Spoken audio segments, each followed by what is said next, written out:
Bueno, vamos a dar comienzo a esta reunión. En primer lugar, quiero agradecer a todos los participantes que se han interesado por estar presentes hoy en este encuentro, que sin duda es un encuentro por lo menos bastante diferente a muchos otros que hemos organizado en torno a libros por esta coincidencia que da lugar el libro de Gerardo sobre psicoanálisis y ciencia.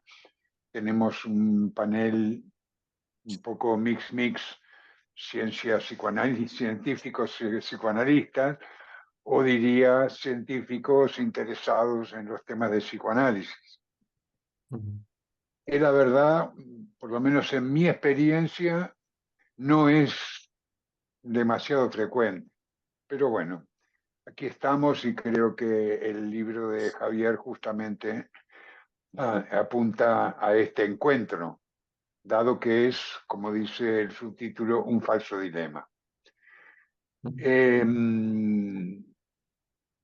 Bueno, quiero hacer además, por supuesto, quiero agradecer a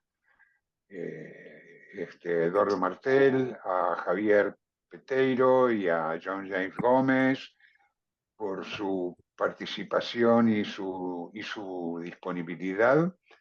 Y me gustaría hacer una brevísima presentación de cada uno de ellos a fin de poder luego dar inicio a la reunión. En primer lugar,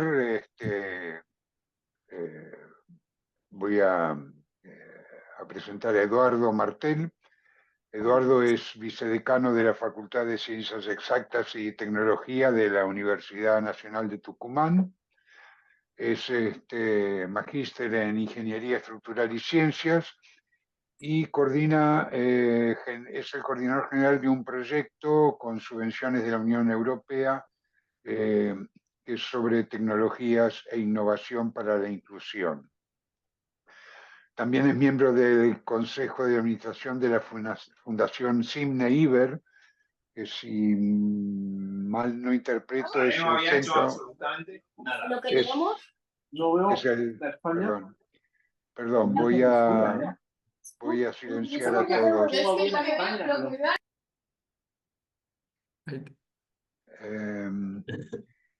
Bueno, que decía que si mal no interpreto las siglas, es el Centro Internacional de Métodos Numéricos en Ingeniería, que es un proyecto para la investigación, desarrollo, innovación y transferencia tecnológica.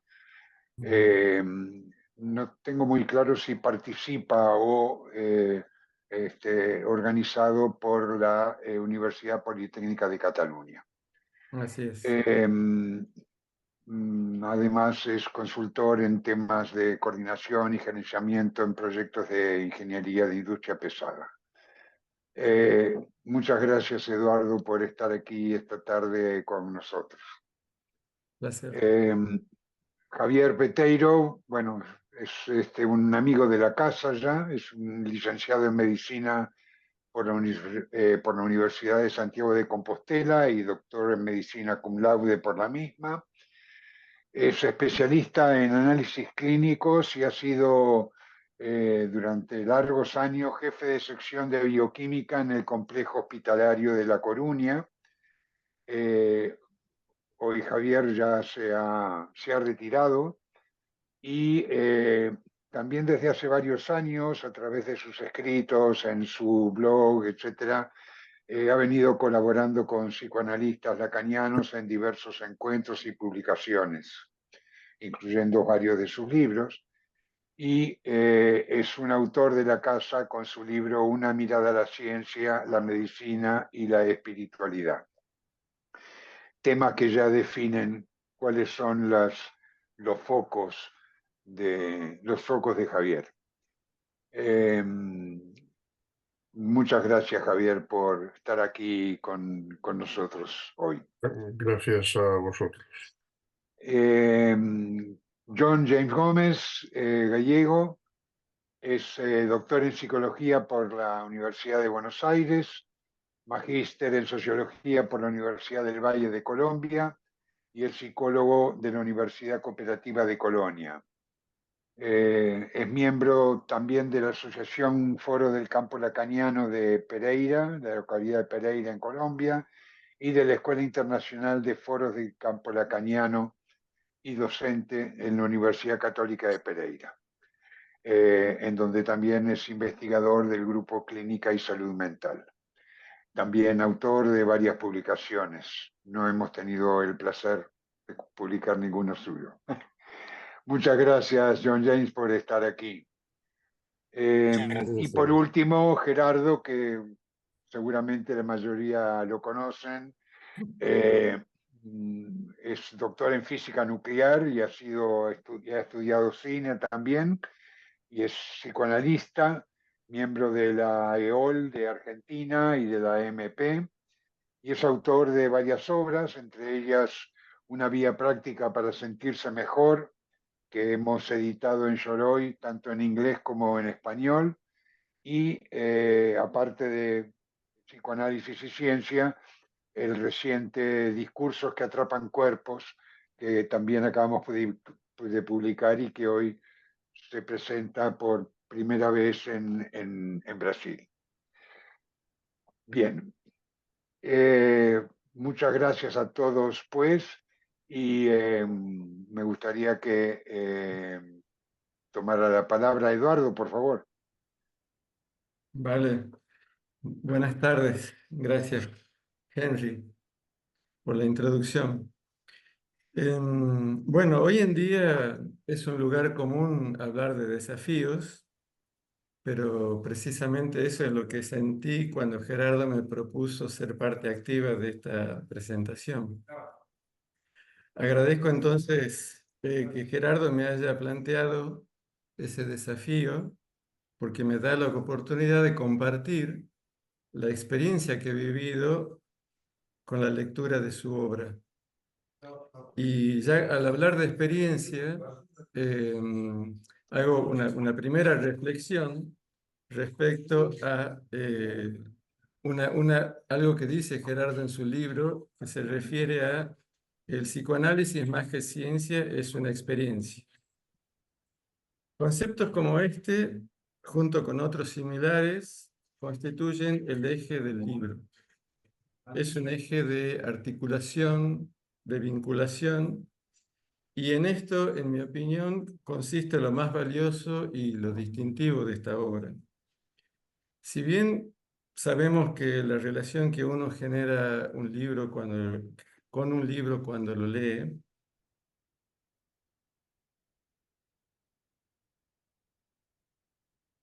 Se silenció tu micrófono, Eduardo. ahora, Ahora sí. vale. Decía que no sé cuánto se dejó de escuchar, pero... Recién. Ah, vale, vale. Decía que si bien la relación que uno genera con un libro cuando lo lee es muy personal y también reconociendo que las clasificaciones eh, son muy arbitrarias, yo quería decir que no, este libro para mí claramente no pertenece a lo que se podría llamar como de divulgación, ¿no? Sino que más bien es uno de vinculación. No sé si la categoría existe, libro de vinculación, pero para mí esto claramente es así. Y además, en mi caso particular, se fue transformando en un verdadero libro de estudio y seguramente lo será de consulta permanente. Sí, digo esto porque a mí me indujo a introducirme de manera iniciática en muchos conceptos de los cuales tenía una idea superficial o directamente equivocada. Como así también me indujo a profundizar en otros que ya conocía, pero desde una perspectiva totalmente nueva. Me permitió vincular justamente mundos conocidos con mayor o menor profundidad por mí, pero que no se me había ocurrido relacionar hasta la lectura de esta obra. Y aquí voy a una pequeña digresión. El libro estuvo durante un tiempo acá en mi escritorio de vicedecano en la facultad y, y generaba curiosidad. Por ejemplo, muchos de mis colegas ingenieros, hojeándolo, llegaban al ensayo de forclusión en psicoanálisis y nos hacíamos una mutua confesión. ¿Cómo pudimos llegar a esta altura de nuestras vidas sin saber lo que es la forclusión, ¿no? Que es un concepto muy interesante. O tal vez muchas personas del mundo psi eh, también a través de la lectura del libro lleguen a que se les revelen aspectos de la cuántica o del caos, o de los análisis estocásticos, de que la incertidumbre se puede cuantificar. Y ahí veo que radica una de las grandes fortalezas del libro. No estaría de más, creo, que comente las circunstancias de mi acercamiento a Gerardo y a su libro, lo cual se dio por una preocupación creciente de lo que podríamos llamar nuestra deshumanización producto de la tecnología, entendida la tecnología como un subproducto de la ciencia, pero también abriendo una ventana que Miquel Bassols la nombraba recientemente, que la tecnología ha adquirido vida propia, asemejándola, Miquel, a un caballo desbocado, sin las riendas del pensamiento ni la subordinación a la ciencia. Científicos, tecnólogos, y en particular los que estamos en la vida académica, que nos dedicamos a formación de recursos humanos, investigación, desarrollo e innovación, no podemos mirar al costado de esta realidad. Y personalmente considero que al psicoanálisis, con su piedra basal de la ética psicoanalítica, le corresponde un papel muy importante, cuál es el de constituirse en un bastión del humanismo en cuanto al resguardo del sujeto. Ya lo anticipó Lacan hace tiempo. El psicoanálisis concierne a las cosas referidas al sujeto. Se volverá algo cada vez más útil de preservar en medio del movimiento cada vez más acelerado en el que entra nuestro mundo. Cita esta robada subrepticiamente a mi mujer. Libros como este, el de Gerardo, son un valioso aporte en ese sentido. Su mismo título es elocuente, entendido como de encuentro, de acuerdos, desmontar supuestos conflictos que nos pueden distraer de lo valioso y lo importante, lo cual es preservar la esencia de lo humano, respetar la constitución subjetiva como ser surgido del lenguaje, diferenciado así de los códigos de programación y de las redes neuronales que alimentan la inteligencia artificial generativa. Nosotros en computación hablamos de lenguajes de computación, el lenguaje Fortran, pero evidentemente estos son códigos de programación, no tienen nada que ver con el lenguaje que nos hace humanos.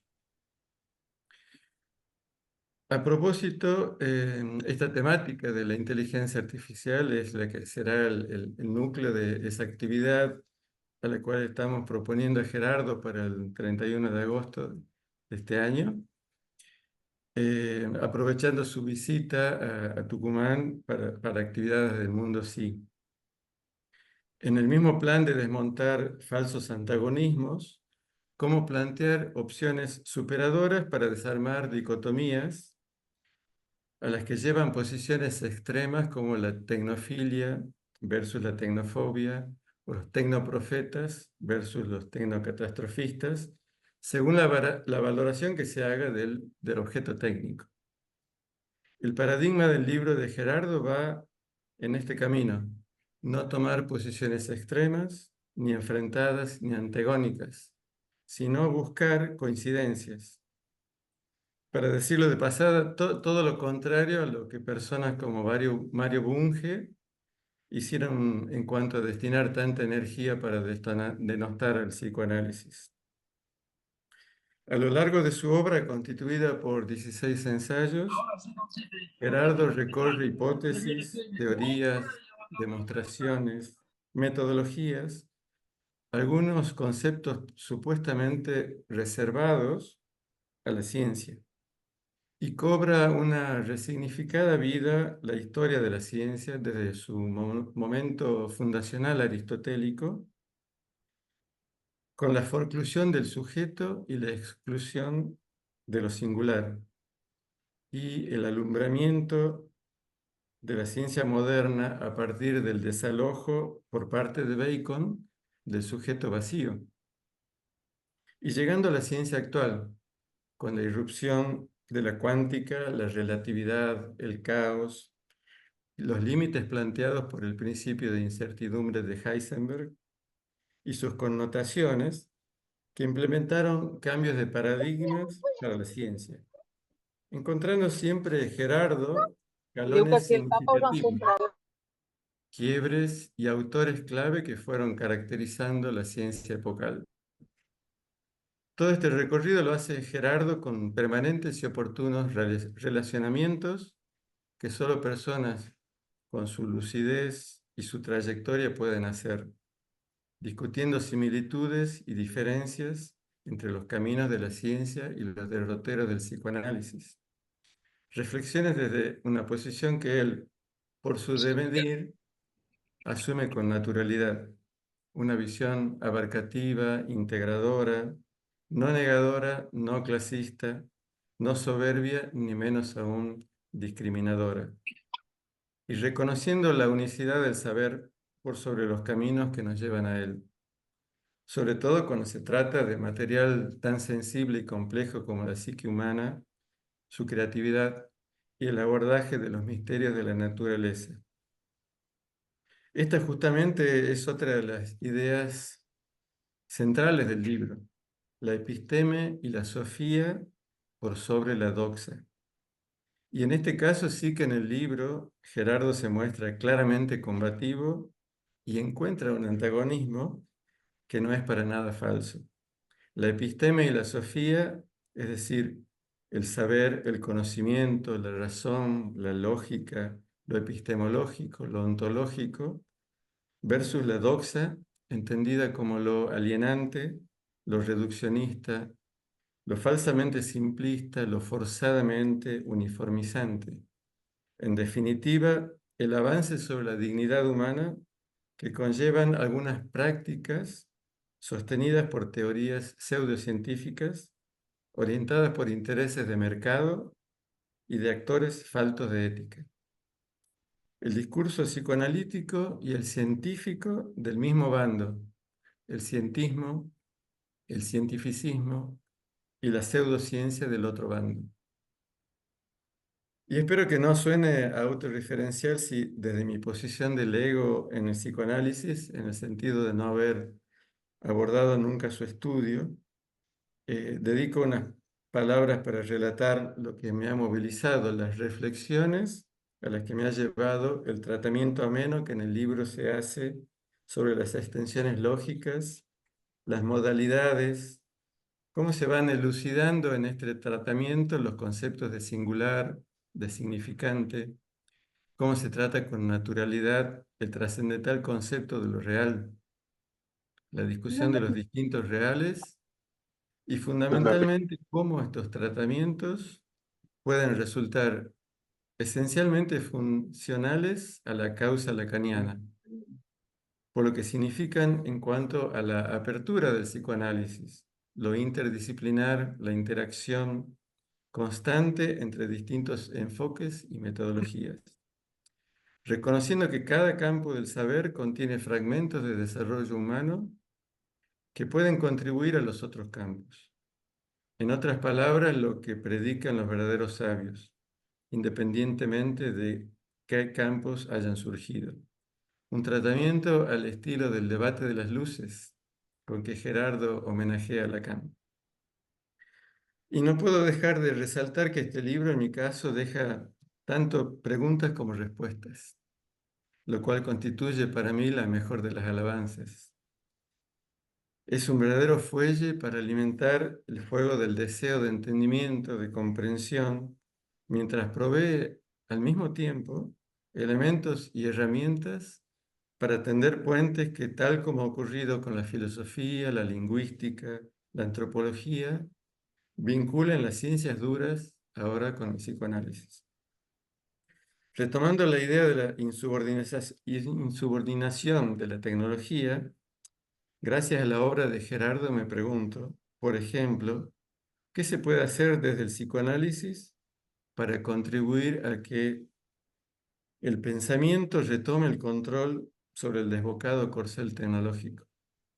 Si se toma conciencia de este peligro en ciernes, encarnado quizás hoy por la inteligencia artificial, sea cual sea esta contribución, pasará por poner en valor algo que atraviesa toda la obra de Gerardo, cuál es la ética psicoanalítica, el resguardo del sujeto y de los singulares. Conócete a ti mismo, el aforismo griego inscripto en el frontispicio del templo de Apolo en Delfos y que John Huston recordó al final de su film Freud de 1962, resulta más válido que nunca en estos tiempos de vertiginosos cambios. Los caminos para ese autoconocimiento son tan variados como personas habitamos, hemos habitado y habitaremos este mundo, así como los mundos que previsiblemente llegaremos a habitar impulsados por la ciencia y la tecnología. Pero evidentemente las reflexiones a las que nos conduce la obra de Gerardo, entrelazando y vinculando saberes accedidos tanto por el método científico como la experiencia analítica, nos facilita nuestro singular trayecto. Muchas gracias. Gracias a ti. Muchas gracias, Eduardo, por tu magnífica intervención. Hay expresiones que me han gustado mucho, ¿no? El corcel de la tecnología que realmente está, y en qué sentido el psicoanálisis puede aportar una especie de dirección en esos temas, ¿no? Muy interesante realmente tu intervención. Muchas gracias nuevamente. Bueno, Javier, te cedemos la palabra y con gusto te escuchamos. Bueno, pues muchas gracias. Se me oye bien, espero. Sí, Sí, sí. Muchas gracias por invitarme a participar en este grupo sobre un libro excelente como es el de Gerardo Baena, dedicado al psicoanálisis y ciencia, precisamente por alguien que se ha dedicado a ambas disciplinas, ¿no? Y no a una ciencia cualquiera, sino a una ciencia como es la física de partículas. Es decir, el autor tiene un sólido conocimiento en ambos campos como para plantear, bueno, hasta qué punto son compatibles, hay antagonismo o no lo hay. Y bueno, el libro es básicamente por lo que, en mi opinión, es, como decía antes, eh, perdón, el nombre me olvidé, de quién intervino antes. Martel, Eduardo. Eduardo. Eduardo, perdón. Como decía antes, no es precisamente un libro de divulgación. Eso está claro. Es un libro, como decía él, de probable vinculación y sobre todo de estudio. Es un libro para leer con calma, sobre todo para los que no estamos introducidos en el difícil lenguaje lacaniano, ¿no? Entonces, bueno, todo el desarrollo que él hace supone un esfuerzo por parte del lector, si quiere llegar a comprender mínimamente de qué hablan los lacanianos cuando hablan de psicoanálisis, que sigue siendo para mí cosa bastante difícil. Pero me he fijado sobre todo en los aspectos a los que se refiere el título y curiosamente en la imagen de portada del libro, que me parece espléndidamente tomada porque hace referencia a uno de sus capítulos, al de Legoland. Y yo me he fijado es decir, no me considero preparado en absoluto como para comentar sobre aspectos psicoanalíticos. O sea, en ese sentido, soy un mero aficionado. En el de la ciencia también, o sea, realmente mi posición es más la de aprender que la de enseñar. Y para aprender se me ocurren preguntas un tanto infantiles, que son quizá las más simples y a la vez complejas. Gerardo Arenas formula una de ellas en el apartado, en el capítulo de Psicoanálisis y Ciencia, sobre la ciencia. ¿Qué es la ciencia? Dice. Y responde que, en primer lugar, un modo de aprender lo real siguiendo un método racional y utilizando un instrumento simbólico. Nada que decir, es decir, es una mención absolutamente clara para el lector. No obstante, creo que conviene recordar que el concepto de la ciencia se ha prestado a mucha discusión y hay un libro de Alan Chalmers cuyo título es ¿Qué es esa cosa llamada ciencia? Y dedica un libro extenso a contestar, o mejor dicho, a no darla contestado, porque se encuentra con pluralidad de ciencias, pluralidad de lenguajes de sendas disciplinas. Pero bueno, el libro es interesante sobre todo por plantear ese qué qué es la ciencia, ¿no? En el caso de Chalmers, toma buena nota de la relación con la historia de la ciencia. Es decir, la ciencia se ha ido desarrollando, pues podemos decir que desde los griegos, desde Aristóteles hasta nuestros días, con multitud de cambios, ¿no? Entonces, esos cambios han generado también perspectivas filosóficas relacionadas con ellos. Con lo cual es difícil alcanzar una definición unitaria de conjunto eh, para, eh, para ver, eh, eh, para hablar de la ciencia en general y no de cada una de las ciencias de la naturaleza que varían en muchos aspectos que no es procedente comentar aquí ahora. Pero lo que sí deseo subrayar es que hay una relación entre el concepto de la ciencia y la historia de esa propia ciencia. De forma análoga, otra pregunta, ya que están los dos campos en relación, en discusión en este momento, sería la cuestión sobre qué es el psicoanálisis. Y para eso yo no tengo una respuesta clara y por eso la formulo al grupo. Por una parte, bueno, Gerardo Arenas nos dice que no hay relación con la ciencia, lo cual no quiere decir, como subraya, que el psicoanálisis sea una pseudociencia. Pone el ejemplo del arte, que no es tampoco una ciencia, pero no es pseudociencia. En un mundo en que tiende a polarizar dicotómicamente las disciplinas científicas y pseudocientíficas, cosa que es absurda, ¿no? Pero la pregunta se mantiene en el aire porque la historia del psicoanálisis en comparación con la historia de la ciencia es corta. El biógrafo Peter Gay, en su trabajo sobre Freud, nos dice que el fundador del psicoanálisis utilizó este término, psicoanálisis, en el año 1896. Es decir, solamente 9 años antes del llamado Annus Mirabilis de Einstein, autor que es bueno, referido en este texto, ¿no? Es decir, es una disciplina o un algo en general reciente, con relativamente poca historia. Es decir, Freud, sus seguidores, sus discípulos iniciales, y últimamente fundamentalmente con Jacques Lacan, ¿no?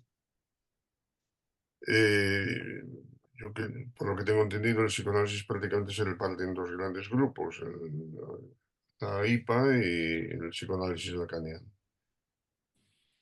Pero no me queda claro el qué es, aunque todos sepamos lo que es en el fondo, es decir, es una aproximación analista-analizante en donde el segundo suele acudir a causa de un síntoma y es un proceso relativamente largo en donde se despliega un conocimiento de sí mismo, ¿no? Muchas veces no deseado, pero siempre importante y que puede cambiar una vida. La cuestión del libro, la cuestión central es que no hay relación con la ciencia. Y yo planteo otra pregunta complementaria. ¿Puede darse en el futuro? No sé de qué forma, por supuesto. Porque con la ciencia de partículas no tiene relación, con la ciencia en general, con la química, bueno, pues no tiene relación. Con las ciencias fundamentales no tiene relación. Con las ciencias aplicadas quizá la cosa cambie, sobre todo en el ámbito en que estas ciencias aplicadas tocan lo humano, sea la psicología o sea la medicina. Entonces, la cuestión se pone un poco más complicada si valoramos la relación del psicoanálisis con la medicina. La medicina es también una práctica, o fue, sobre todo antes, una práctica singular, un encuentro único en la historia del mundo, cada encuentro clínico. No obstante eso, esa relación clínica singular se va perdiendo en aras de una uniformidad marcada por guías de evidencia, o protocolos, etc. Es decir, una relación cientificista, no solo científica, también cientificista de la medicina, se traslada a lo que es relación clínica pura y dura, ¿no? Y esto parece más claro en alguna especialidad como la psiquiatría. En el momento actual hay una cierta neurologización de la psiquiatría. Es muy infrecuente que a un paciente psiquiátrico se le requiera pues, una resonancia magnética, por ejemplo, cerebral, o o pruebas tomográficas, sobre todo pruebas en el SPECT, el PET. Sin embargo, eso ahora se está dando, es decir, un campo que además de neurólogos está siendo absorbido por psiquiatras. El psicoanálisis en los hospitales no entra, es decir, parece como si hubiera un antagonismo no fundamentado, pero sí fáctico, que impide una buena relación entre clínicos psicoanalistas y clínicos que no lo son. Esa es la impresión que tengo. Y se plantea, bueno, ¿qué perspectivas futuras hay? Porque caminamos claramente hacia una mayor aplicación de ciencia a la medicina, una posibilidad de aplicación perversa de la inteligencia artificial, a quien mucha gente considera casi milagrosa, y por otra parte, el encorsetamiento en guías y más guías de lo que es bueno y lo que es malo, y con un manejo terapéutico que se ciñe básicamente a métodos antiguos o derivados, como el electroshock, el magnetoshock, esas cosas, o una psicofarmacología no bien fundada, por ejemplo, basada en la hipótesis de la serotonina como carencia esencial en la depresión, etc., ¿no? Entonces, mi pregunta en ese sentido es, aparte de qué es el psicoanálisis, es decir, es una psicología, una metapsicología hasta qué punto tiene un bagaje filosófico o más bien antifilosófico. Bueno, y si este era uno de los capítulos que centró esta intervención corta, porque nos había dicho gente que teníamos 15 minutos, quiero fijarme en Legoland, que es el que da ilustración a la portada, ¿no? El Lego se toma aquí como, bueno, como un modelo de la ciencia. La ciencia construye cosas. Del átomo al quark, eh, nos indica aquí Gerardo. Nos habla también del goce bueno, no de ese que daña, como suele suceder en los psicoanálisis, de ese que es un tormento, ¿no? Sino del goce de descubrir una relación matemática, por ejemplo, de la que se dice que satisface la ecuación, ¿no? Es un juego curioso. Incluso de la teología, ¿no? Como bricolaje de conceptos tomados, bueno, pues de la filosofía y de la revelación, ¿no? Y hay algo en lo que quizás disiente un poco, él se fija y en algo muy importante, dice que la vida no escapa a la aprehensión científica. Aquí o en otro lugar, creo que en este capítulo, se había referido al planteamiento de Schrödinger en qué es la vida, ¿no? Él acertó de pleno, es decir, basó la posibilidad de vida en la información y en concreto en la existencia que postulaba él de una estructura cristalina pero aperiódica, lo cual efectivamente se confirmó con el modelo de Watson y Crick, ¿no? Bueno, sabido que otros andaban a la caza, como Pauling, el papel importantísimo de Rosalind Franklin, pero en esencia el planteamiento de Schrödinger se confirmó. Para bien y en parte para mal. Para bien es obvio, o sea, tenemos el proyecto Genoma, analizamos genes, el conocimiento se ha ampliado muchísimo, pero ha fomentado una reducción de la mirada que se ha hecho bioquímica informativa.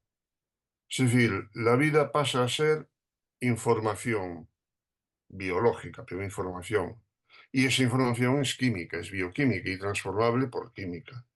Entonces se echa en falta aunque hay publicaciones, pero se echa en falta una perspectiva biofísica que contemple el átomo de vida, que no sería el DNA, sino más bien la propia célula, como fue enunciada por Virchow, el átomo vital, la propia célula, como algo, como lo que es algo realmente complejo, con escalas de tiempo diferentes para los distintos procesos. O sea, la diferencia entre una célula viva y una célula muerta, ¿dónde reside? O sea,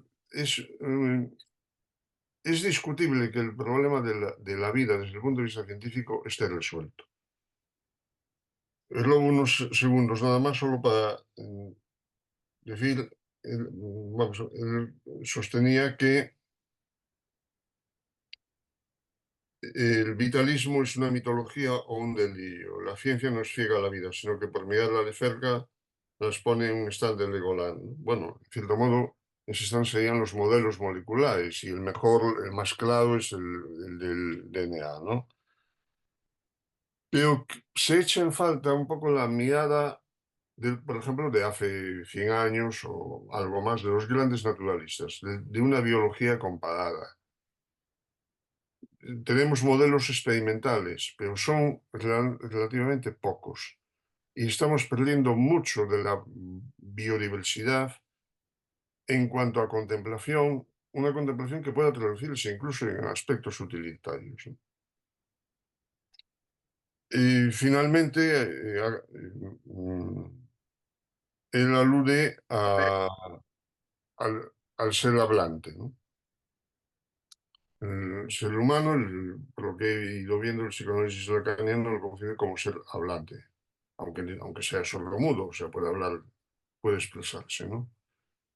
Sería muy interesante también saber cuándo eso ha ocurrido y cómo ha ido ocurriendo en las distintas, desde que se originó el lenguaje, algo que parece un tanto difícil, y cómo ese lenguaje ha evolucionado en distintas lenguas a lo largo de la historia. En síntesis, me parece un libro magnífico para tener, y como decía antes Eduardo, como fuente de vinculación pues a algo que para muchos nos es desconocido, como es el psicoanálisis. Muchas gracias. Muchas gracias, Javier. Muchas gracias, Javier. Muchas gracias por tus preguntas. Creo que contribuyen, digamos, a desarrollar este tema, que no es un tema simple, evidentemente, ¿no? A propósito, algo que quería mencionar cuando habló Eduardo y que ha retomado Javier, me gustó la idea de una colección que se llame Vinculaciones. De algún modo, este libro lo hemos publicado en una colección que denominamos Conexiones. Puede haber cierta semejanza, pero que justamente no se trata de el intento de escuchar distintos discursos, ¿no? Es decir, de diálogo entre el psicoanálisis y otros discursos, como puede ser más estrictamente o filosófico o científico o médico, en fin, hay una amplísima variedad del psicoanálisis con el mundo, digamos, en general, ¿no? Así que bueno, muchas gracias Javier nuevamente. Y John James, tienes la palabra. Tú puedes activar. Ahí Gracias. está. Sí, ya está Perfecto. aquí. ¿Se escucha bien? Sí, Sí. perfecto. Bueno, muy buenas tardes. En primer lugar, pues quiero agradecer mucho a Gerardo por haber tenido la amabilidad de convocarme, invitarme a participar de este encuentro y, por supuesto, a Eduardo y Javier por poder estar aquí con ustedes y escucharles también pues, la opinión, el comentario con respecto al texto que han hecho tan interesante. Digamos que es un lugar común partir del título, pero me parece que es importante en este caso por varias razones. Retomar el título de psicoanálisis y ciencia, el falso antagonismo. Primero porque justamente el título es, a su vez, el título de uno de los capítulos, ¿sí? O de los textos que están incluidos en esta obra que me parece es una compilación de artículos muy interesantes que se han ido escribiendo durante muchos años. Creo que más de 20 años. Recuerdo que hay textos incluso de fines del siglo pasado, si no estoy mal, eh, pero que tienen justamente algo en común, y es que intentan en conjunto demostrar una tesis, ¿cierto? Y esa tesis es la que este título denota, que no tendría por qué pensarse en una condición antagónica entre psicoanálisis y ciencia, ¿cierto? Pero eso supone también partir del hecho de que existe ese antagonismo de alguna manera, y creo que el libro poco a poco nos lleva a interrogarnos, interpelarnos respecto de la posición que tenemos sobre ese antagonismo. Por supuesto, no es lo mismo un libro con estas características escrito, por ejemplo, por un psicoanalista que se ha dedicado única y exclusivamente a psicoanálisis toda su vida, por ejemplo, o si el libro fuera escrito por alguien que se ha dedicado exclusivamente a la ciencia toda su vida sin tener una aproximación, digamos, rigurosa al psicoanálisis. Justamente lo que hace más rico el libro es el punto de partida de Gerardo, y es alguien que nos dice en el libro que viniendo de las ciencias que se han llamado duras o exactas, y en este caso de la física particularmente, descubre que el psicoanálisis no es una impostura, como al principio pensó, ¿no? Que no es una impostura intelectual. ¿Por qué? Porque encontró que en el psicoanálisis había una cierta lógica. Y en ese sentido, en el libro se nos convoca a tener en cuenta justamente cómo esa lógica responde a la pregunta que tiene Freud en la manera de introducir lo inconsciente que implica esa condición de un sujeto subversivo, ¿cierto? Algo que allí justamente la ciencia no puede estudiar porque no hace parte de su campo, porque como nos señala, por ejemplo, en el último, creo que es el último capítulo que se llama Gracias a Dios, el psicoanálisis no es una ciencia, me parece un título además muy indicativo, eh, nos muestra cómo la ciencia se ocupa del universal, pero eso la obliga a dejar por fuera lo singular para poder justamente hablar en términos de generalizaciones de eso universal que estudia. Con lo cual, el psicoanálisis se ocupa justamente de eso singular que queda excluido. Entonces, creo que el libro en ese sentido, aunque no es eh, un libro en el sentido tradicional que muchas personas podrían esperar de vamos a ver cómo avanza capítulo a capítulo, dado que hay un título sugerente y común, cada artículo, cada texto está dedicado precisamente a esa tesis que pues señalado que está presente en el título del texto. Yo creo que cuando uno revisa un texto, depende de qué preguntas se está haciendo, depende de qué cuestiones está trabajando, pues el texto lo interpela o le plantea respuestas muy diferentes con respecto a diferentes momentos en los que uno va haciendo lecturas.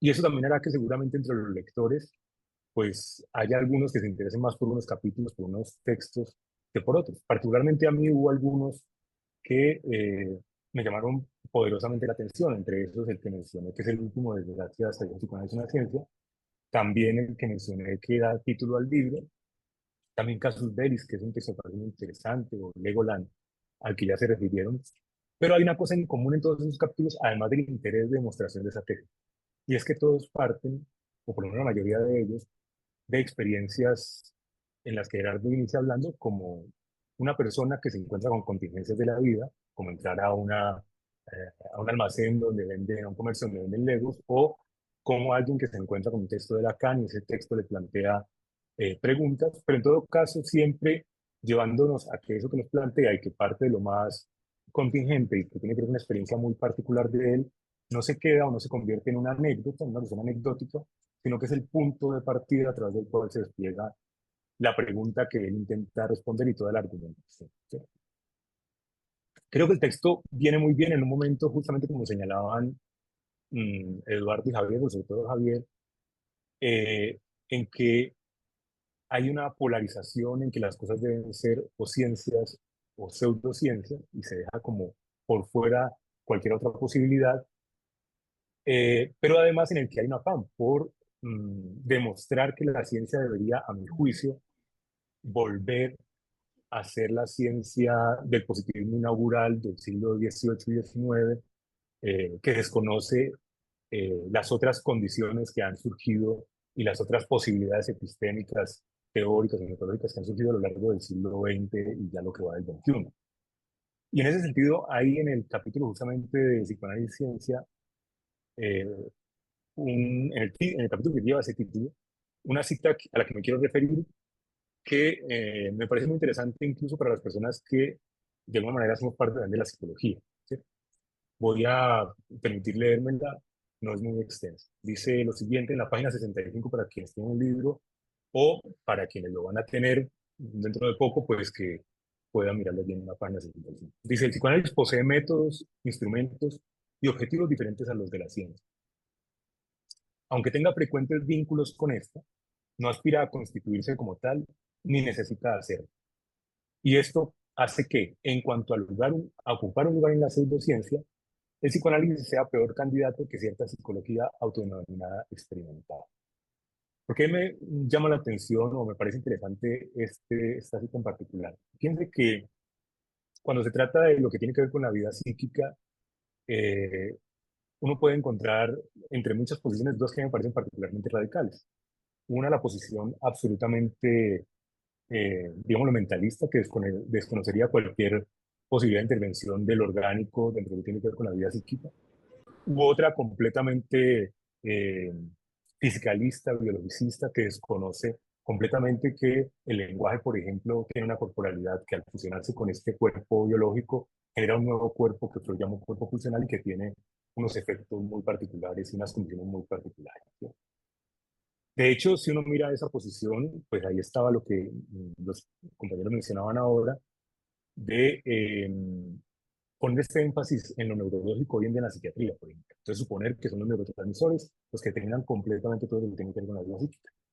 O posiciones como las que señala Brian Greene, un físico divulgador científico justamente, quien señala que si de su posición se trata, él está convencido de que si se pueden tener todas las variables de lo que tiene que ver con las partículas en relación al cuerpo y al cerebro, podría explicarse absolutamente todo de lo que tiene que ver con la condición humana y no sería necesaria ninguna idea con respecto a lo psíquico o a cualquier otra dimensión humana aparte de lo biológico. ¿Sí? Y en ese sentido, digamos que justamente lo que me parece que es más valioso del psicoanálisis es que Freud nos lleva justamente a romper un poco con ese dualismo cartesiano que ha marcado, por ejemplo, a la psicología también, en que hay que elegir o la resistencia o la res cogitans, otro antagonismo, ¿cierto? Mientras que Freud todo el tiempo nos plantea una lógica que es más bien de un orden paradójico. Es decir, no es lo uno o lo otro, sino es lo uno y lo otro. De hecho, uno lo ve todo el tiempo en la obra de Freud. Lo psíquico es consciente y además es inconsciente. No es consciente o inconsciente, ¿no? Y algo puede ser al mismo tiempo verdadero y puede ser falso. Y algo puede ser al mismo tiempo activo y pasivo. Y algo puede ser al mismo tiempo uno y ser dos. ¿Cierto? Es una cuestión que no es común justamente en la herencia de la tradición aristotélica, porque el principio de no contradicción estaría justamente en oposición a esa idea y esa afirmación, ¿sí? Pero, dado que eso ha filtrado, por ejemplo, la psicología, claro, la tendencia actual en la psicología es a lo que se ha llamado ahora psicología basada en la evidencia, retomando justamente el término de otras disciplinas que hablan de la evidencia. Pero cuando se pregunta qué es lo que se toma aquí como evidencia, pues lo que se está planteando como evidencia es algo que tiene que ver con un asunto que Gerardo trata en otro de los textos, y es en un texto, en uno de los artículos que se titula Todos eran mis reales. Y es esto de cuando se toma lo material como si fuera igual a lo que tocamos, ¿sí? Como si eso que pasa por los dedos fuera lo único que se puede tomar como un cuerpo real. Que esas cosas me parece que hay unas críticas muy interesantes de Gerardo en el texto, incluso no solamente a la posición de los psicoanalistas y de las instituciones psicoanalíticas, cosa que por supuesto me parece valiosa, toda vez que implica interpelarnos en relación al psicoanálisis. De hecho, Gerardo dice que nada eh, es más útil para darle una buena sacudida, digamos, a las instituciones psicoanalíticas cuando se han convertido en iglesias que la ciencia, ¿no? Me parece que ahí además revela una función de la ciencia que es importante en esa relación con el psicoanálisis. Pero volviendo a este tema de lo que se puede palpar y lo material, por ejemplo, pensar que es lo observable de la conducta, lo que pasa por la vista, así como en un escáner, en uno de los scans se pueden ver ondas, entonces creer que esa es la realidad del sueño, por ejemplo, sin que importe el contenido del sueño, cosa que al psicoanálisis le interesa. Creo que ahí hay un riesgo justamente en esa idea de lo evidente, y es que si algo ha mostrado la ciencia históricamente, y decir históricamente, ya veré después yo por qué, si algo ha mostrado la ciencia históricamente es porque que eso que parece evidente siempre nos engaña. Descartes lo tenía claro, de hecho. ¿Sí? De hecho, se necesita la lógica y la matemática para corregir lo que es evidente, lo que la experiencia nos hace parecer evidente. O incluso, si pensamos en la postura de Henri Poincaré, Henri Poincaré decía que los axiomas que se toman como verdades que son evidentes aparentemente, decía que no eran más que definiciones disfrazadas. Es decir, que cuando tenemos un axioma, en realidad lo que tenemos es una definición, y esa definición nos hace ver las cosas de cierta manera. No es que las cosas ya eran de esa manera, sino que es la definición la que nos convoca a tener un punto de vista particular. Y claro, eso implica entonces que, pues, que el lenguaje es una deformación, una metáfora misma de algo que es imposible de captar, y por eso el lenguaje científico tiene que hacer torsiones, deformaciones a las que se refiere también justamente Gerardo en el texto, y que muestran que de todas maneras hay algo que siempre va a escapar a la posibilidad de cálculo, explicación, descripción, ¿sí? Y que lo vemos cada vez más claro en los avances, por ejemplo, de la ciencia física, que es, entre otras cosas, tomada como el modelo Princeps, pues, de lo que debería ser el ideal de ciencia. Entonces, creo que justamente el psicoanálisis se ha ocupado, encargado de algo que no pasa por esa materialidad, digámoslo, perdónenme si es grosera la expresión, ingenua de la evidencia, ¿cierto? De esta evidencia tomada como esto que puede ser visto transparentemente, por ejemplo, en la conducta, para poner un ejemplo particularmente en la psicología, ¿cierto? Y me parece más la palabra evidencia muy interesante porque, pues, en términos de filológicos del término, es muy cercana a individuos, es relativa a individuos también. La palabra individuos significa lo que se desea con los ojos, lo que entra por los ojos. De hecho, individuos es la expresión latina para eh, darle origen a la palabra envidia del castellano, ¿cierto? Y digo esto porque Pascal Quignard, que seguramente es alguien a que ustedes han leído, un historiador, ¿no? Literato francés, eh, que además tiene una relación muy cercana con el psicoanálisis como analizante, pero también con un estudio, digamos, de la teoría psicoanalítica, hace énfasis en cómo justamente la envidia tiene que ver con el fascinus, con lo que fascina, ¿cierto? Con lo que provoca fascinación. Y llama la atención sobre un dato que no es muy frecuente, incluso en psicoanálisis, encontrar, y es el dato de que fascinus es la raíz latina para el falo. Digamos que es poco frecuente encontrarla porque regularmente nos remitimos a la vertiente griega de phallus, que es más inmediata en términos fonéticos y lingüísticos, pero por supuesto que nos llame la atención sobre el fascismo nos hace ver justamente por qué la castración de Edipo es de los ojos y no de los testículos, por decirlo así, al sacarse los ojos, pero también sobre el hecho de que el falo obnubila, enceguece, y de alguna forma lo evidente tiende a enceguecer, ¿cierto? Lo que nos parece evidente y nos fascina tiende a enceguecer.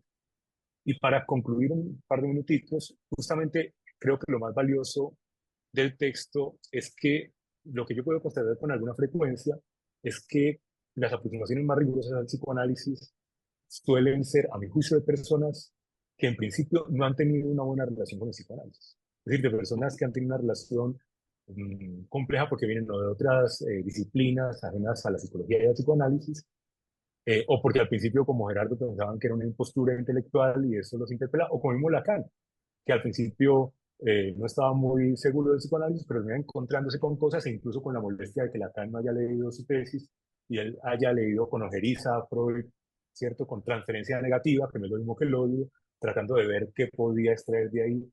Y eso lo lleva también a un descubrimiento de algo novedoso, de lo que ya después no pudo pues, escapar en términos de seguirse ocupando de eso, que creo es algo parecido a lo que le pasó a Gerardo, lo que justifica que en algunos textos diga Lacanillo, ¿cierto? En un cierto momento.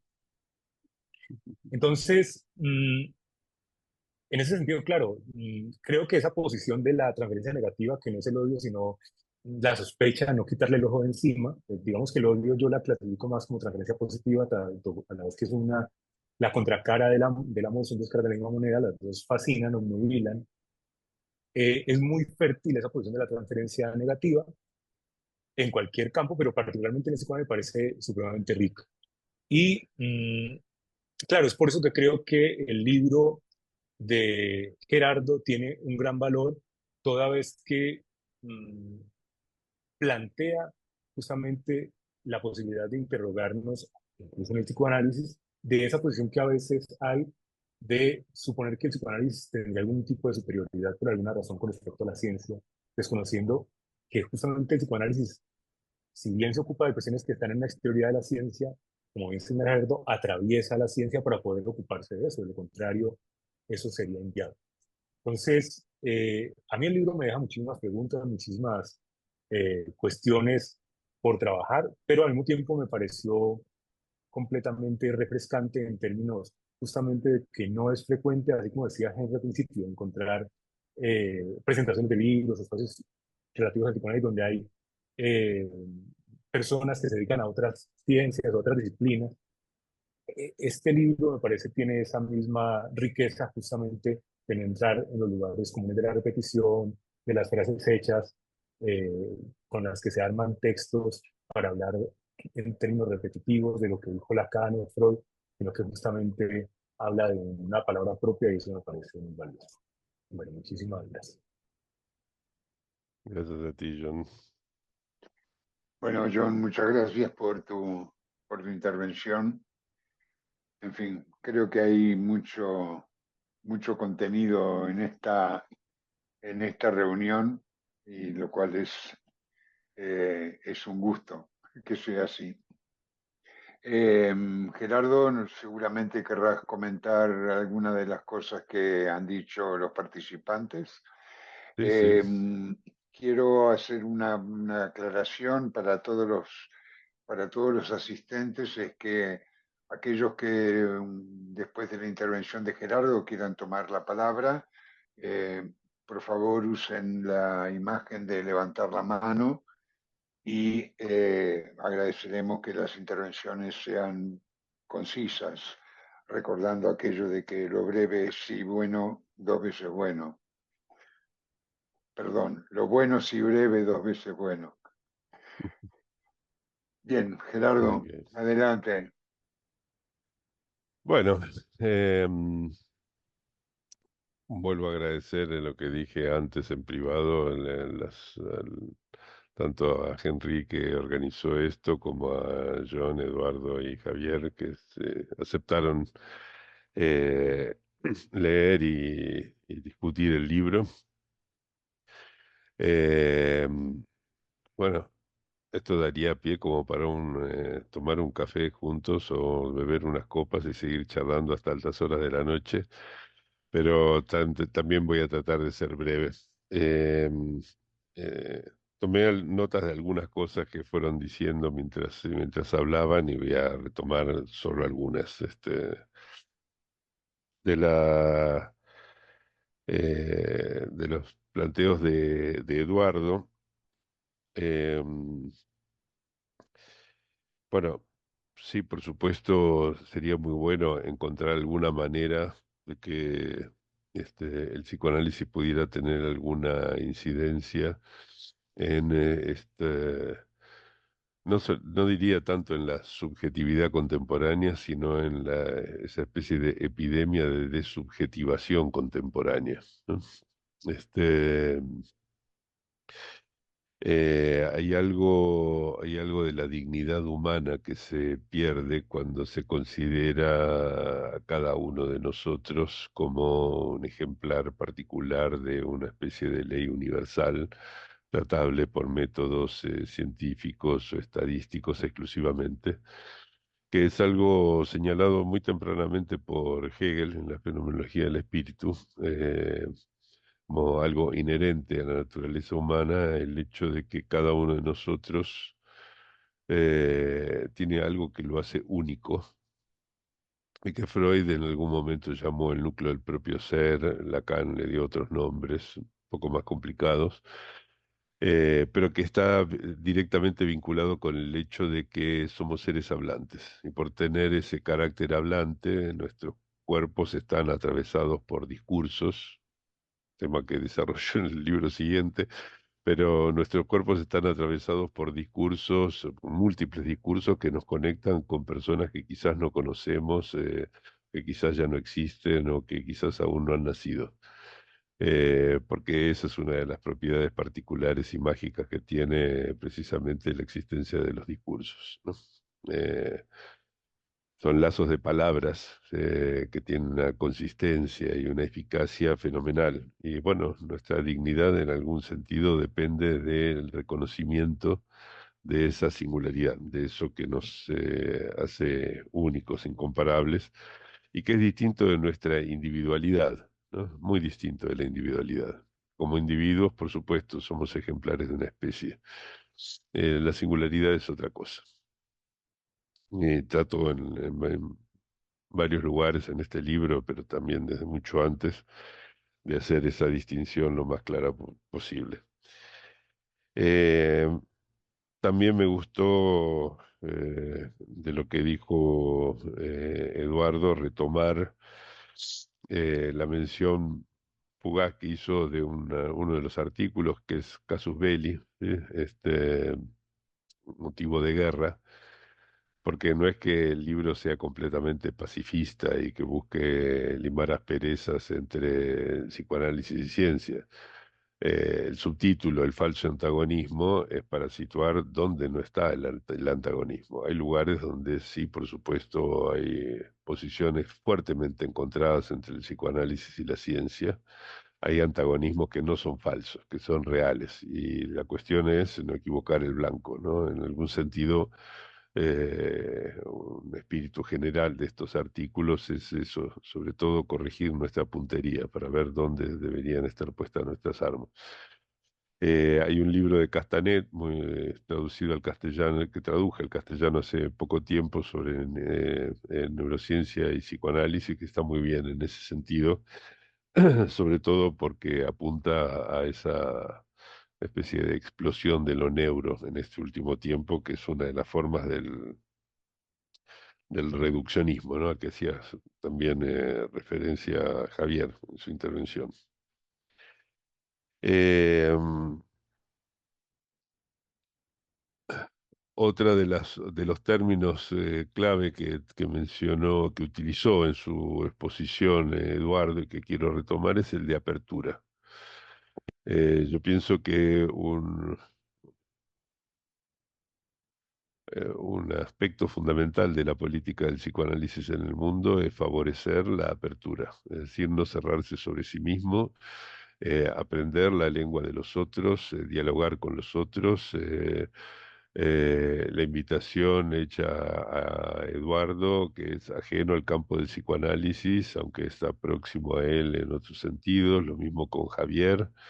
Incluso la invitación a John, que también se dedica al psicoanálisis, aunque es de una parroquia distinta de la mía, pero ese también justamente tiene el objetivo de sacar el psicoanálisis de cierta posición en la que cae recurrentemente, que es la de creerse extraterritorial, ¿no? Como tener una especie de mundo aparte, etcétera. Yo pienso que eso es exactamente lo contrario de las posiciones que tenían Freud, Lacan, Miller, etcétera, ¿no?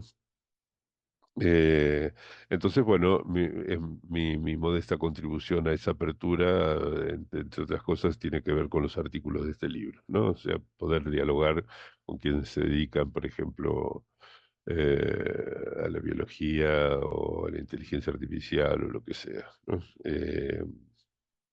Me gustó mucho, ya que estoy con esto, paso a alguna de las cosas que señaló Javier, ¿no? No había pensado, 9 años efectivamente que separan desde la primera mención por Freud de la palabra psicoanálisis y ese año 1905 en que Einstein produce los 3 artículos en un mismo año, que fueron una revolución tremenda, de los cuales todavía estamos cosechando los efectos que dieron lugar a lo que llamamos la física moderna, ¿no? Inclusive la física cuántica, que él mismo combatió tanto tiempo después, ¿no? Este, pero es cierto que la posición,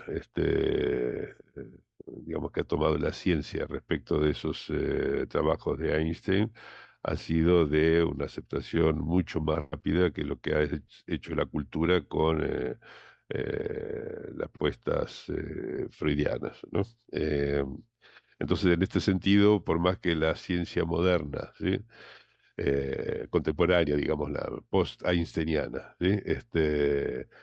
Sea unos años más joven que el psicoanálisis apenas, el psicoanálisis lucha todavía por hacerse un lugar en el mundo y tiene muchas chances de perderlo si sigue cierta tónica.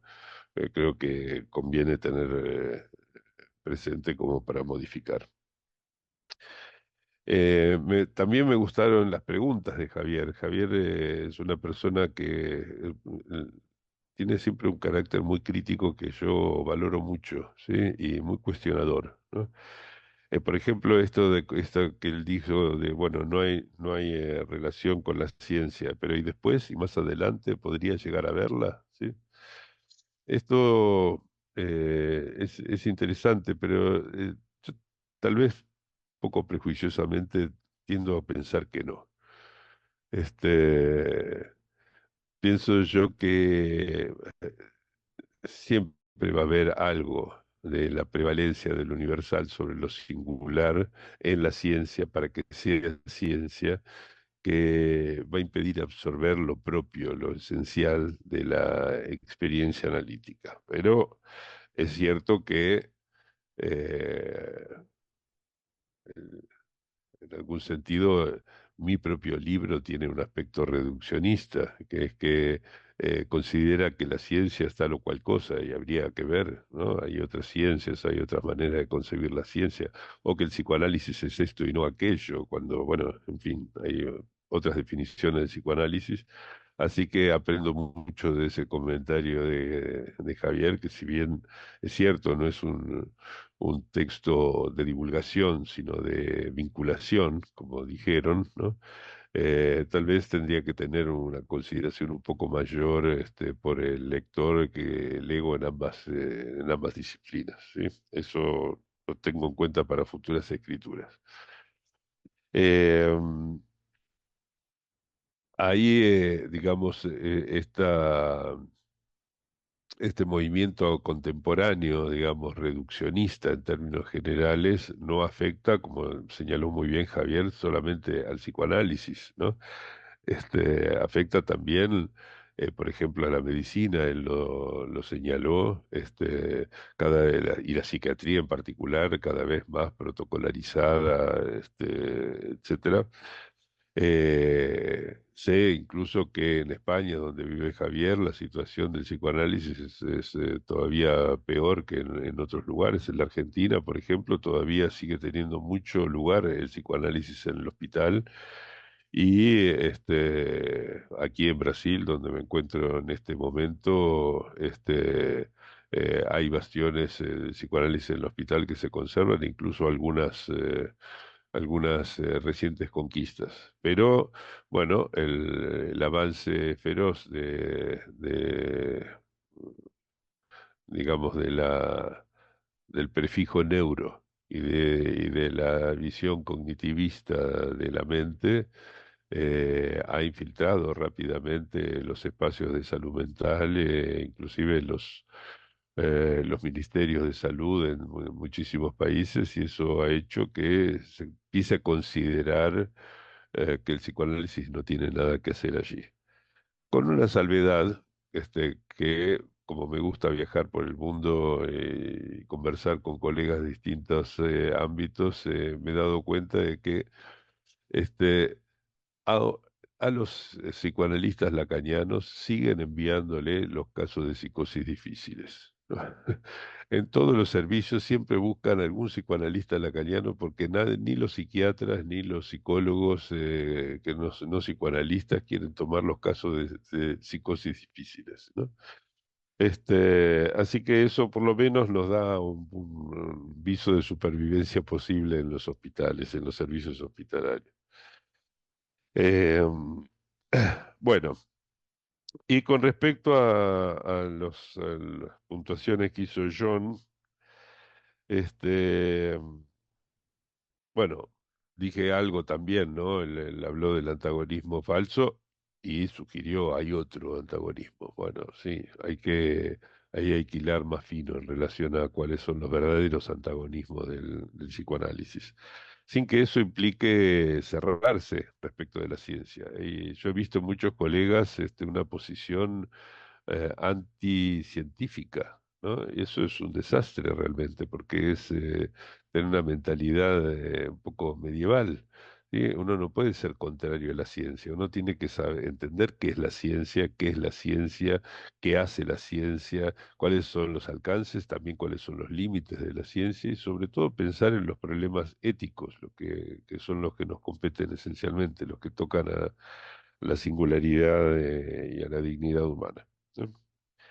Este, y una cosa más, también me gustó mucho el comentario final, ¿no? De agregar, digamos, a este cuestionamiento de la noción de evidencia que tanta prensa tiene últimamente, ¿no? La medicina basada en la evidencia, la ciencia basada en la evidencia, etcétera.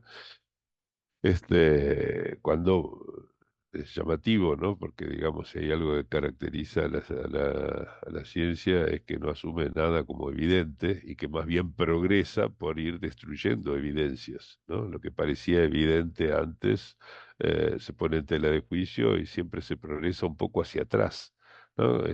Como lo han descrito muy bien los mejores epistemólogos del siglo XX, ¿no? Este, entonces, en este sentido, me gustó el agregado de John, que agradezco mucho porque ya la incorporé, me va a quedar, que no solamente las evidencias engañan, sino que además enceguecen, ¿no? O sea, producen un efecto de ceguera, ¿sí?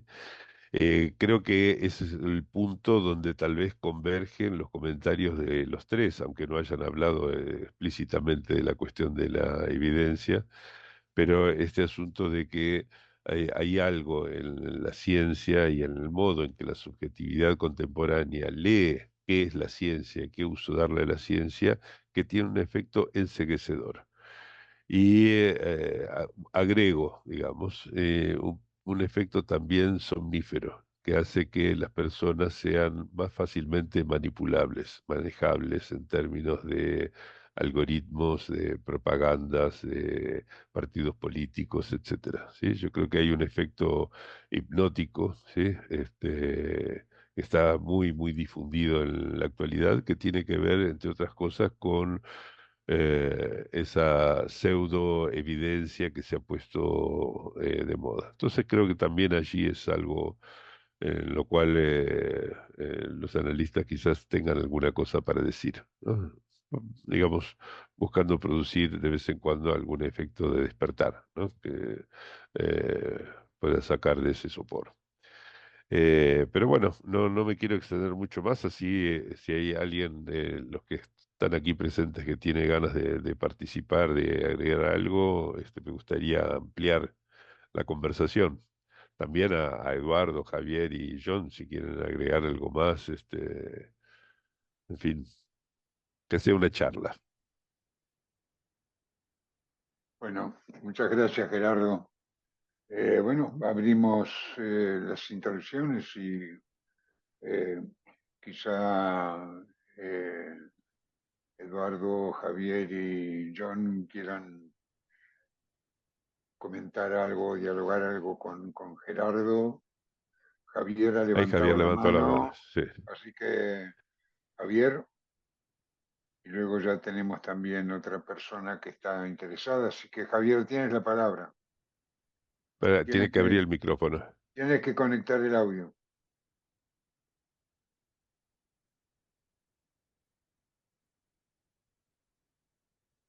A ver. Ahora se me oye. Sí. No, era anecdótico, pero en el libro se cita el término quantum, ¿no? Es llamativo en relación con lo que se ha ido diciendo la fascinación que ejerce el discurso científico, aunque no se entienda. Si hay algo, decía Feynman, que creía poder afirmar sin riesgo de equivocarse que nadie entendía la mecánica cuántica. Y eso lo decía alguien que parece que la debía entender mejor que los demás. Pero curiosamente el término ha calado de una forma un tanto inesperada. Cuántico es todo. Cuando algo no se entiende, desde las experiencias cercanas a la muerte hasta o sea, sea lo que sea, es que hay algo cuántico ahí. O es por el entrelazamiento cuántico, o es o sea, por lo que sea, pero es un término que ha calado en el público sin ser entendido, o sea, y que muestra el abuso de lo que se estaba diciendo aquí, del el abuso del lenguaje científico, o cientificista en este caso, que llega a hacer de algo pura pseudociencia, como es este ejemplo, ¿no? Me refiero Ujú. solamente por eso, porque lo habías citado en tu libro, y en relación con lo que también citas de la New Age, ¿no? Hay como una cierta especie de... Hay sectores que creen una especie de resurrección cuántica. O sea, cosas así peculiares, ¿no? Es decir, hasta dónde puede llegar un poco el delirio en el que estamos moviéndonos, ¿no? Ujú. Sí, sí, es verdad. Sí, ese término ha aprendido. Sí, se lo ve cada vez, se lo ve cada vez más. Sí. María José, ¿quieres intervenir o quieres poner por escrito tu pregunta? Tal vez puede abrir la cámara y el micrófono y más Sí, fácil sería dialogar. mejor. ¿Se oye? ¿Se Sí, oye? ¿Se oye? te Sí. oímos, Perfecto. pero no te vemos. Ya, bueno, porque Ah, no tengo cámara. ok, Bueno, ok. Eh, sí, una pregunta la he escrito un poquito en el chat, pero es decir, la cuestión que se puede plantear como convergencia o divergencia dentro del psicoanálisis con la ciencia, sí se ha pensado en términos de la lógica y la lógica que Lacan tomó ya la crítica desde Quine del empirismo y el idealismo y cómo él ha intentado establecer una dialéctica. María José, se está disculpa, perdiendo un poco la voz. se pierde la voz. Sí, bueno, ¿hasta Ahora, dónde? Eh, ahí, sí, Sí, sí, ahí. ahí se escucha bien. Sí, eso, sí se ha pensado en términos de lo que la lógica puede aportar en tanto desde Quine que Lacan ya no, ve. no No, funciona. es como que va y viene, es como si se alejara o se acercara del micrófono. A Pues ver,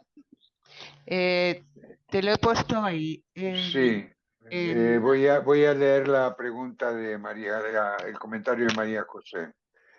¿Se ha pensado en términos lógicos respecto a la propia crítica dentro de la lógica desde Quine del empirismo y el idealismo como maneras que intentan articular lo universal y lo singular que Lacan desarrolló mucho? Esa es la pregunta. Es como una pregunta, supongo. sí, sí, pregunta. Sí. Bueno, sí, precisamente esa es la anécdota de cómo fue mi llegada de la física al psicoanálisis. Fue al encontrarme con un texto de Lacan y ver que allí había una lógica muy rigurosa que estaba en juego y que me hizo dejar de lado el prejuicio que tenía en oposición al psicoanálisis e interesarme muchísimo en él. Pero, digamos, hay algo que a mí me gusta mucho de la lógica, que es que por más que haya lógicas de colores y sabores muy diversos, ¿sí? Lo que tienen es que son independientes de la disciplina, que podemos usar esta o aquella independiente de la disciplina, ¿sí? Que podemos hablar del universal, es común al psicoanálisis y a la ciencia, lo singular también, lo vacío también, son maneras de poder dialogar, ¿sí? Con otras disciplinas sin necesidad de utilizar vocabularios tan específicos como lo imaginario, lo simbólico y lo real, ¿no? Que ya es necesario meterse de lleno en la enseñanza de Lacan para entender un poco. Y los que estamos hace décadas en esto sabemos que si nos piden dar una definición de eso, tenemos que transpirar aún, ¿no? Entonces, por eso me parece que sí, digamos, hay algo que nos permite articular y dialogar, ¿sí? Entre el psicoanálisis y la ciencia en términos de lógica, ¿no? Eh, después creo yo que fue una de las cosas que introdujeron a Lacan en el psicoanálisis, ¿sí? Porque él no vino solamente al psicoanálisis de la mano de Freud cuando leyó su tesis en el 32, sino que había empezado a hacer un seminario que daba Koyev sobre la fenomenología del espíritu de Hegel, que la dialéctica de podríamos decir, de la Aufhebung eterna entre lo universal y lo singular. En definitiva es eso la fenomenología del espíritu, ¿sí? Entonces, él pensaba que era posible hacer una ciencia de lo singular. ¿Sí? En esos años, ¿no? Parece un oxímoron, ¿no? Porque la ciencia se ocupa del universal. Y que la lógica podía darle una herramienta y el psicoanálisis la experiencia, ¿no? Pero efectivamente tenía eso en mente. Entonces, la lógica, creo yo que sí, ha funcionado como un puente principal entre el psicoanálisis, la ciencia y otros modos de pensar también. Hay una pregunta más allí. No sé si respondí la Sí, pregunta que hizo María José, pero bueno, es lo que entendí por lo menos. Hay alguien más que escribió en sí, el chat. sí. Dice, lo leo. Lo lees tú, perfecto. Sí, dice, ¿les parece que la persecución del medioevo de la religión hacia la ciencia, para esta época parece que se continúa la persecución, solo que los persecutores utilizan la ciencia como una religión que persigue y descalifica a los que no son religión ni ciencia?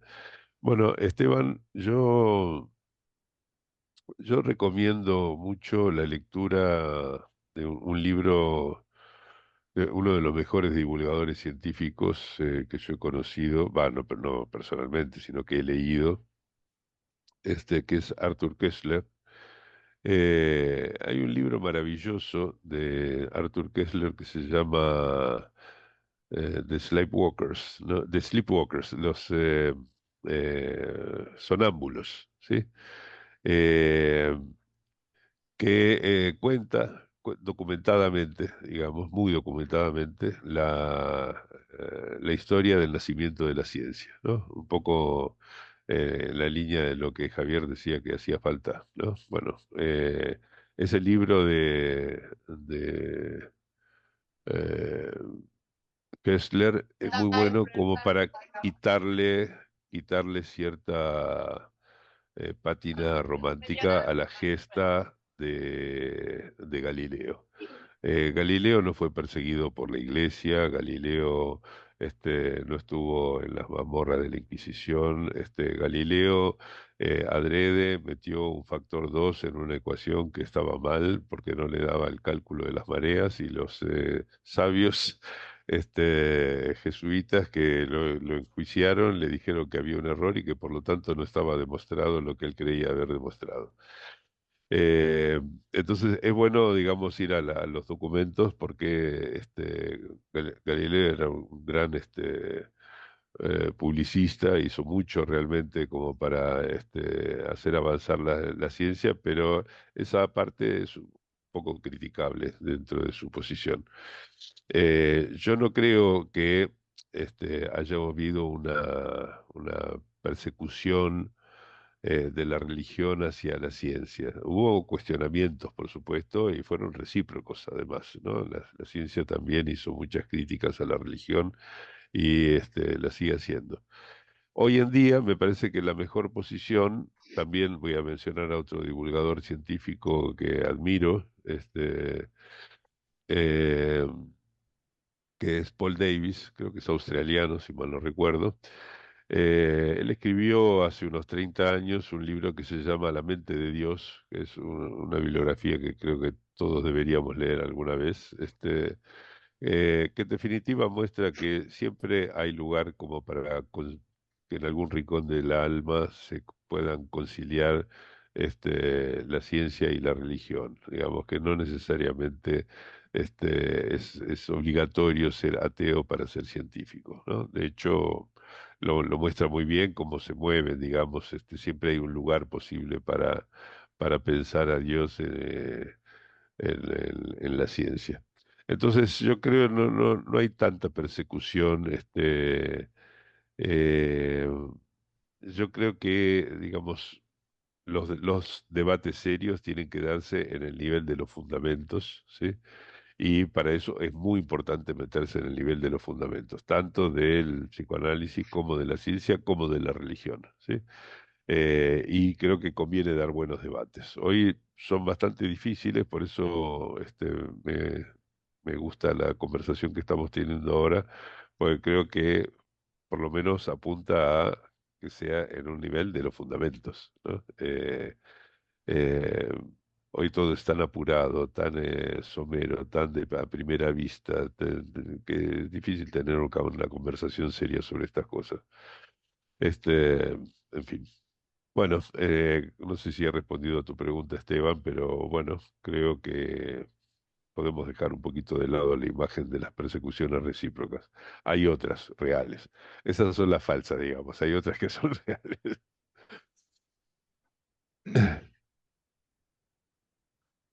Quizás quieren John, Eduardo y Javier agregar algo más mientras van pensando los otros asistentes.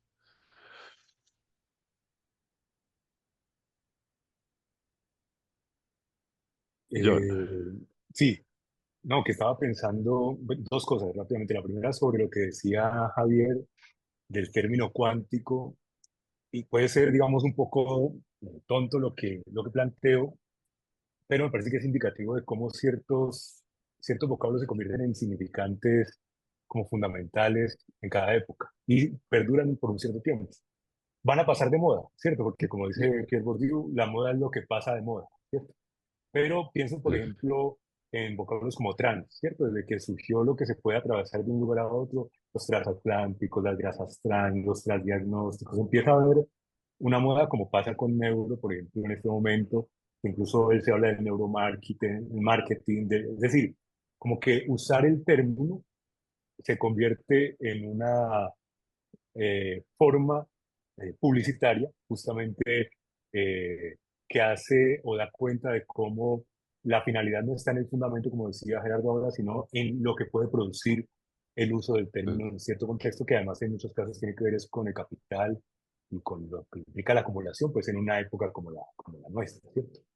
Eh, y sobre el tema de la persecución que planteaba Esteban ahora, eh, por supuesto que no hay, digamos, una persecución, creo yo, directa de la ciencia hacia, de la ciencia en el sentido riguroso, más allá de que la ciencia sea en sí misma un campo de lucha discursivas y demás. Creo que más bien hay ciertas personas que a título de la ciencia o denominándose científicos emprenden ciertas cruzadas por destituir la legitimidad de ciertos discursos por razones que pueden tener que ver incluso con condiciones muy particulares, subjetivas de quienes emprenden esas cruzadas, pero que a veces tienen gran impacto en el mundo común, pues porque tienen una voz autorizada. Pienso que hay esos casos en particular, pero coincido en que no se trata de un concierto para destituir a otros discursos desde la ciencia como discurso mismo, ¿cierto? De producción de saber y de conocimiento. sí, totalmente de acuerdo, Javier. Sí, bueno, hay un mercado también detrás en muchos casos que tiene Claro, un poder interesante, ¿no? Un mercado no solo farmacológico, sino también diagnóstico, algo que se ignora. La industria diagnóstica es muy potente, está más concentrada en pocas manos y dirige en buena medida el tipo de medicina que se hace en el primer mundo, ¿no? Eh, Otro término curioso, pintoresco que se usa por ahí es, por ejemplo, cuando alguien cree, yo creo en las energías, y en plural. Bueno, y todos, ¿no? La cinética, la potencial, esas cosas, pero vamos, refiriéndose como a la existencia de algo espiritual y eso. En cuanto a a la persecución o ciencia y religión, coincido absolutamente con lo que acabas de exponer, o sea, el caso Galileo se ha exagerado, o sea, Stephen Gould decía que había sido un problema de tipo de etiqueta, diplomático, más que científico. Porque realmente antes fue Copérnico y Copérnico no representó ningún problema serio. Solamente para Lutero sí que no lo podía ver, pero bueno, en la Iglesia Católica no, no tanto. Quizá el mayor problema con la ciencia que tuvo la Iglesia ha sido con la evolución y con la contingencia asociada a la evolución, ¿no? Porque la Iglesia, eh, las iglesias cristianas, no solo la católica, pero vivió durante mucho tiempo la imagen del Génesis y se exageró el concepto de creación, ¿no? Excluyendo de él todo lo que fuera contingente, o sea, lo darwiniano. Yo creo que ese fue el mayor punto de discusión, ¿no?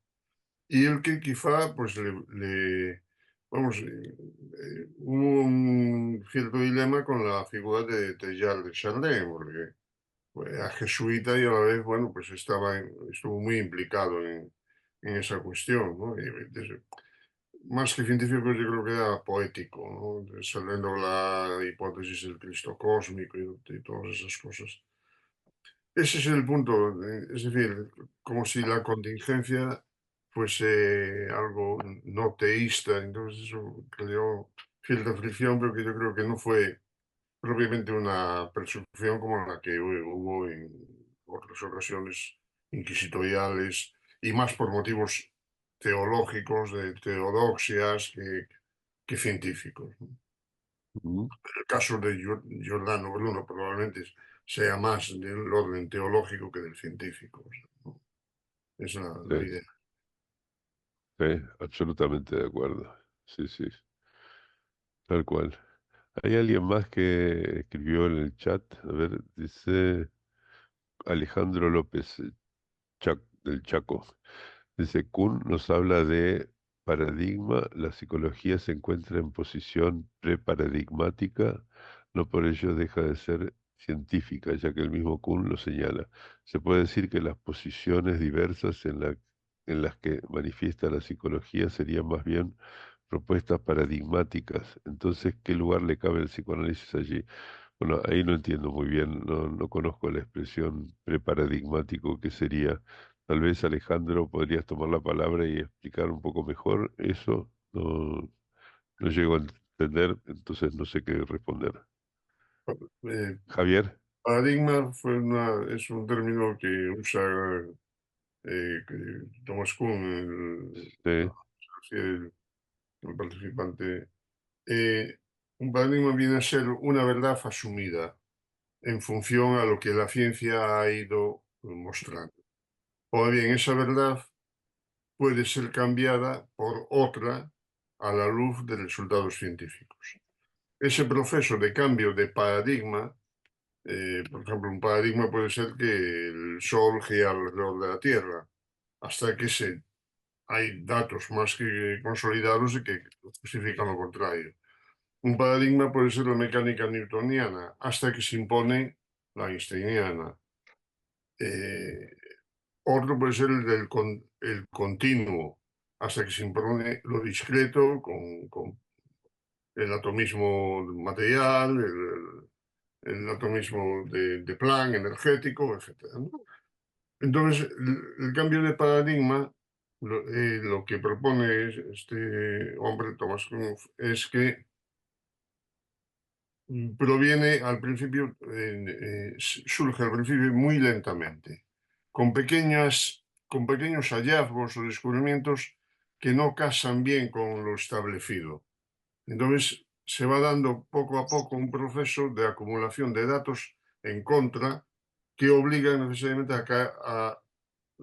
a cambiar la teoría que subyace. Es decir, tiene que ver más que con hechos observacionales o experimentales, con la trama teórica que sustenta una imagen de la vida, del cosmos, de lo que sea, ¿no? Entonces ujú, es un libro, la estructura de las revoluciones científicas. Es un libro interesante en ese sentido, ¿no? Muestra, bueno, el avance científico no como un proceso continuo, sino como un proceso que a veces genera saltos a escala teórica, eh, pero que han sido posibles por esos cambios pequeños o menos eh, eh. pequeños de observaciones. Y además suaviza la idea falsacionista de que bastaría una observación contraria a la teoría Sí, dominante sí, en para cierto tirarla modo. abajo y falsarla, ¿no? Hubo hace poco algo relacionado, o sea, es mejor que yo, mucho mejor que yo, con los neutrinos, ¿no? Que si había neutrinos que podían Eh, superar la velocidad de la luz.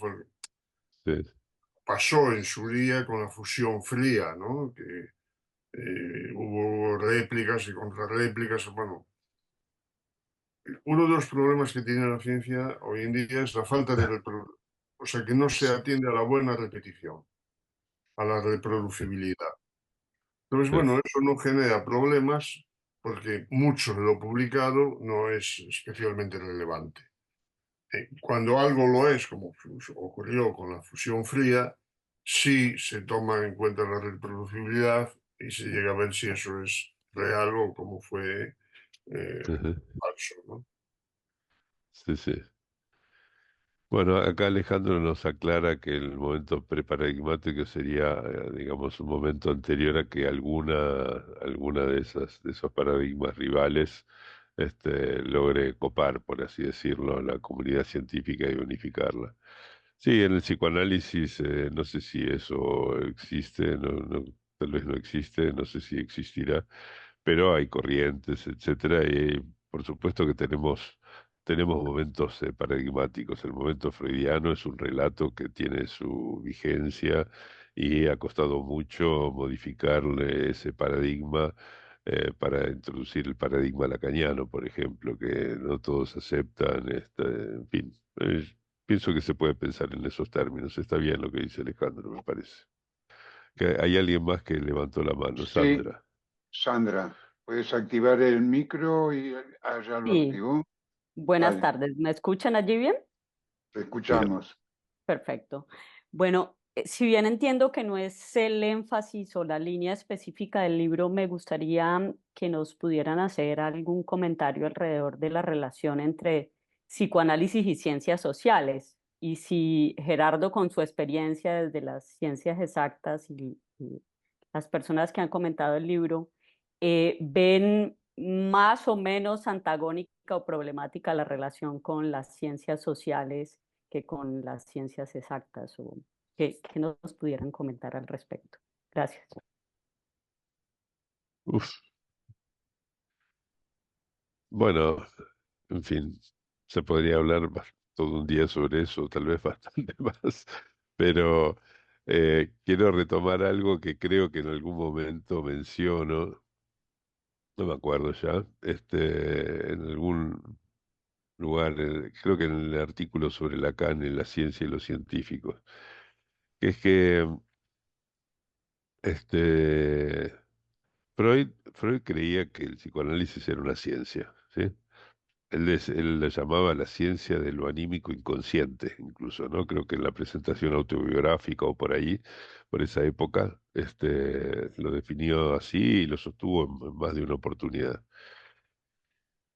Yo pienso que eso fue un error y que tuvo muchas consecuencias y que sigue teniendo consecuencias hasta la actualidad, incluso la manera de agruparse los psicoanalistas entre sí, la manera de una especie de formación de tipo universitaria, pero con respeto del principio de autoridad, una cosa mixta, muy rara, digamos, que da lugar a la formación freudiana no lacaniana, por lo menos, ¿sí?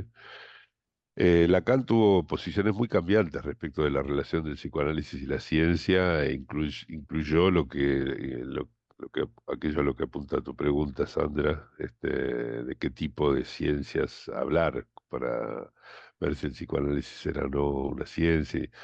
Coqueteó con la idea de las ciencias conjeturales, por ejemplo, ¿no? Durante algún tiempo, en fin. Este, creo que nunca terminó de desprenderse de la idea de que quizás alguna vez pudiera llegar a ser una ciencia, ¿sí? Aunque no definió de qué tipo podía ser, ¿sí? Pero bueno, digamos, hay un punto en el cual yo insisto, digamos, que tiene que ver con la cuestión de las extensiones lógicas que se manejan en los distintos discursos, el psicoanalítico y el científico. Las ciencias sociales, por supuesto, consideran a los seres humanos como seres sociales y por lo tanto enlazados entre sí por medio de relaciones de lenguaje, con sus leyes, con sus normas, con en fin, sus discursos diversos, etcétera. O sea, no desconocen el carácter hablante, ¿sí? Y por lo tanto incluyen, por así decirlo, la posibilidad de de que cada uno de esos sujetos sociales, ¿sí? Tenga una singularidad, ¿sí? No lo descartan, no lo desconocen, ¿sí? Pero para hacer la ciencia, esa singularidad de vuelta debe de quedar de lado, ¿no? Y es justamente lo que no puede quedar de lado en una experiencia analítica, ¿sí? Ni siquiera cuando hacemos teoría psicoanalítica podemos dejar de lado el hecho de que esa singularidad hace que, por más que tengamos una teoría perfecta, cerrada, etcétera, cada caso de psicoanálisis puede ser contrario a la teoría existente, ¿sí? Porque siempre va a haber algo que no encaje con nada. ¿Sí? Y eso no nos sorprende ni nos hace ruido, ¿sí? Sino que forma parte de, podríamos decir, de lo que es inherente al discurso analítico mismo, ¿no? Entonces, en este sentido, bueno, ahí plantear si son las ciencias duras, no, pero las ciencias sociales tal vez sí, y en un sentido radical, en términos así de las extensiones lógicas, yo diría que no, digamos, por este asunto de que necesariamente se tiene que apoyar en lo universal. Las ciencias sociales incluyen el sujeto vacío, por supuesto, que es ese efecto, digamos, de representación del significante, pero para hacer ciencia tiene que, Aristóteles en ese sentido no ha sido superado, digamos, ni siquiera por la ciencia contemporánea. O sea, esa definición de que solo hay ciencia del universal me parece que es definitoria de lo que es la ciencia, y gracias a Dios que la ciencia se ocupa de lo universal, digamos, y lo hace bien, ¿sí? Pero bueno, eso no significa que eso agote todo el campo de las experiencias humanas o, en fin, ¿no? El psicoanálisis se ocupa de otra cosa. Por eso está buena la pregunta, pero yo creo que tampoco, digamos, se puede pensar en incluir el psicoanálisis dentro de las ciencias sociales. No es una ciencia. No tiene el carácter, digamos, nada que lo asemeje a una ciencia, por más que se nutre de saberes científicos, por supuesto, etcétera. Bueno, eh,